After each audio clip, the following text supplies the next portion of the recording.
তারাও অনেক issue raise করেছেন। আমরাও আমাদের যা কমেন্টস, আমরাও যতটা পেরেছি ওদের বক্তব্যটা ওরা রাখতে চেয়েছিল, আমরা সেটা রাখতে দিয়েছি। এবং আমরা আমাদের বক্তব্য, যেটা বড়দের সবসময় সৌজন্যটা একটু বেশি করতে হয়, তাই আমাদের বক্তব্য আমরা চেষ্টা করেছি ওদের গুরুত্ব দিয়েই করবার। আপনারা জানেন সিবিআই যে কেসটা তদন্ত করছেন, অভয়া পরিবারকে, অভয়ার উদ্দেশ্যে শ্রদ্ধা জ্ঞাপন করে মিটিংটা আমি শুরু করেছি পরিবারকে সমবেদনা জানিয়ে। এবং ওদের যে 5টা ডিমান্ড ছিল, তার মধ্যে ফার্স্ট ডিমান্ড তো ইনভেস্টিগেশন সিবিআই, ওটা তো অলরেডি সিবিআই করছে এবং সুপ্রিম কোর্ট মনিটরিং করছে, ওটা নিয়ে তো আমাদের হাতে নেই। প্লাস ওদের 4টে ডিমান্ড ছিল। 4টে ডিমান্ডের মধ্যে যেটা ছিল, যে মেল ওরা আমাদের করেছে, একটা হচ্ছে 3টে নাম দিয়েছিল ফ্রম হেলথ ডিপার্টমেন্ট, একটা ডিএমই, একটা ডিএইচএস, আর একটা হেলথের প্রিন্সিপাল সেক্রেটারি।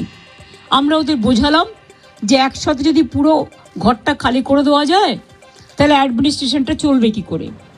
সুতরাং আমরা ওদের কথা মতো ডিএমএ এবং ডিএইচএসকে সরাবার সিদ্ধান্ত নিয়েছি এবং তাদের সম্মানজনকভাবে, এর থেকে উঁচু পোস্ট ওদের আর কিছু হয় না। তো যাই হোক, যে একজন ডিএমই হতে পেরেছে বা ডিএইচএস হতে পেরেছে, এবং তারা যথেষ্ট জাস্ট হয়েছে, নতুন বেশি দিন হয়ওনি, কিন্তু যেহেতু ছাত্রছাত্রীরা বলছেন ওদের প্রতি আমাদের আস্থা নেই, তাই তাদের ব্যাপারটাকে গুরুত্ব দিয়েছি। বাট এটাও ঠিক, আমি কিন্তু ডিএমইকে বা ডিএইচএসকে আমরা কাউকে অসম্মান করিনি, কিন্তু ওদের বিরুদ্ধে যেহেতু চিকিৎসকদের ক্ষোভ আছে এবং তাই ওদের দাবি মেনে নিয়ে আমরা বলেছি এই দুজনকে সরানোর সিদ্ধান্ত আমরা নিয়েছি। 3 নম্বর হচ্ছে ওদের যেটা ডিমান্ড ছিল, 4 নম্বর, 3টের মধ্যে 2টো করলাম। আর 4 নম্বর ডিমান্ড যেটা ছিল সিপি বিনীত গোয়েলকে সরিয়ে দেওয়ার জন্য। বিনীত গোয়েল ওদের কাছে নাকি আগেই স্বীকার করেছিল, যেটা ওরা মিটিংয়ে বললেন, যে আমি পদত্যাগ করতে চাই, কারণ আমার মনে হচ্ছে তোমরা যখন আমার প্রতি আস্থা রাখতে পারছো না, তোমাদেরও যেমন পরিবার পরিজন আছে আমারও আছে, এটা ওরা আমাকে মিটিংয়ে বলল। এবং বলার পরে আমরা কথা বলি নিজেদের মধ্যে, সিদ্ধান্ত নিয়েছি আগামীকাল 4টের পর আমরা কলকাতা পুলিশ এ বদল আনব এবং নতুন সিপিকে দায়িত্বভার বিনীত দেবেন। যতক্ষণ পর্যন্ত কোর্ট কেসটা কাল কমপ্লিট না হচ্ছে, 4টের পর আমরা টাইম দিয়েছি। সেক্ষেত্রে নতুন সিপি এবং আরও কিছু পুলিশের রদবদল হবে, সেটা চিফ সেক্রেটারি কালকে নোটিফাইড করে দেবেন আফটার 4 o'clock। এবং বিনীত যেখানে কাজ করতে চেয়েছে সেখানেই তাকে দেওয়া হয়েছে। আমরা এটাও বলেছি, দেখো পুলিশ আমাদের ফোর্স এবং তারা সারাক্ষণ কাজ করেন, তাদের দিকটাও আমাদের দেখা উচিত থেকেই।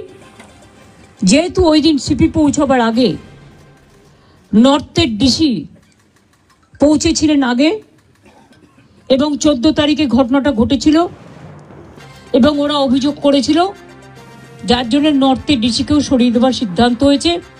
ওখানে কাকে দায়িত্ব দেওয়া হবে সেটা কালকে ডিসাইড হবে। এছাড়াও সেফটি, সিকিউরিটি, হসপিটালের ডেভেলপমেন্ট, ইনফ্রাস্ট্রাকচার গুরুত্ব দিয়ে দেখা হবে। এবং এক্ষেত্রে টাইম টু টাইম যদি কোনো প্রবলেম অ্যারাইজ করে,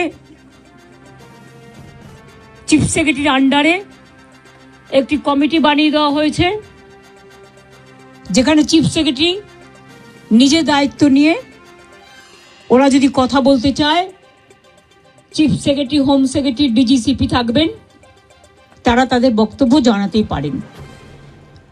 এইসব নানা রকম কথাবার্তা চলার পর আমরা, যেহেতু ডিটেলসটা আপনারা মেলেই পেয়ে যাবেন, আমি এটা বলি মিটিংটা পজিটিভ হয়েছে বলে আমি মনে করি, ওরাও নিশ্চয়ই মনে করে, তারাই বা সাইন করবে কেন, আর আমাদের চিফ সেক্রেটারি বা সাইন করবে কেন।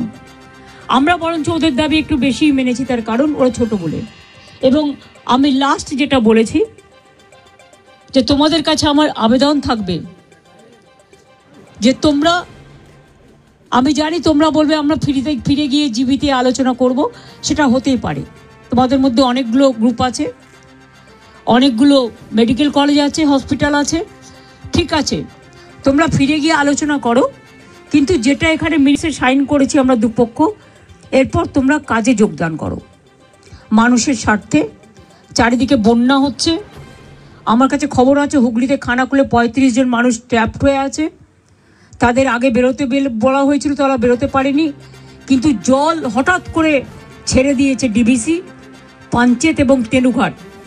মিটিং শেষ হওয়ার পরেও আমি হেমন্ত সোরেনের সাথে 3 বার কথা বলেছি, তাকে আমি বারবার রিকোয়েস্ট করেছি, কিন্তু আমি জানি না তারা কি করবে, কারণ ইতিমধ্যে যা জল ছেড়েছেন তাতে বীরভূম, বর্ধমান, বাঁকুড়া, হাওড়া, হুগলি, নর্থ 24 পরগনা, সাউথ 24 পরগনা অনেকটাই এফেক্টেড হয়েছে। হাওড়া, আমি নিজে যে বাড়ি আদিগঙ্গার সামনে থাকি, আমি দেখতে গিয়েছিলাম কি অবস্থা জলের। আমি এতটা জল আসতে কোনোদিনও দেখিনি, কারণ আমাদের গোলাটা হচ্ছে সবচেয়ে উঁচু, আমাদের এই জায়গাটা। আমরা সিঁড়ি বানিয়ে দিয়েছিলাম, প্রায় 14-15টা সিঁড়ি ছিল, একদম পুরো ভরাট হতে আর 5টা সিঁড়ি মাত্র বাকি আছে। এরপর যদি আবার জল ওরা রাত্রে ছেড়ে দেয় বারণ করা সত্ত্বেও, তাহলে কিন্তু বন্যাকে আটকানো যাবে না। ওরা বলছে তাহলে আমাদের এখানে বন্যা হবে। আমরা তোমাদের এখানে বন্যা হবে বলে তুমি আর একটা রাজ্যকে তো ভাসাতে পারো না। আমাদের না জানিয়েই সকালে প্রায় 80-90 হাজার কিউসেক ওয়াটার ছেড়ে দিয়েছে, ফলে একেতে 3-4 দিন কন্টিনিউয়াস বৃষ্টি। এমনিতেই গঙ্গাগুলো, আমাদের নদীগুলো ওভারফ্লো, ড্যামগুলো ওভারফ্লো ছিল, তার মধ্যে এই জলে আস্তে আস্তে কাল সকালে বিকেলে পৌঁছবে। আমি সবাইকে বলবো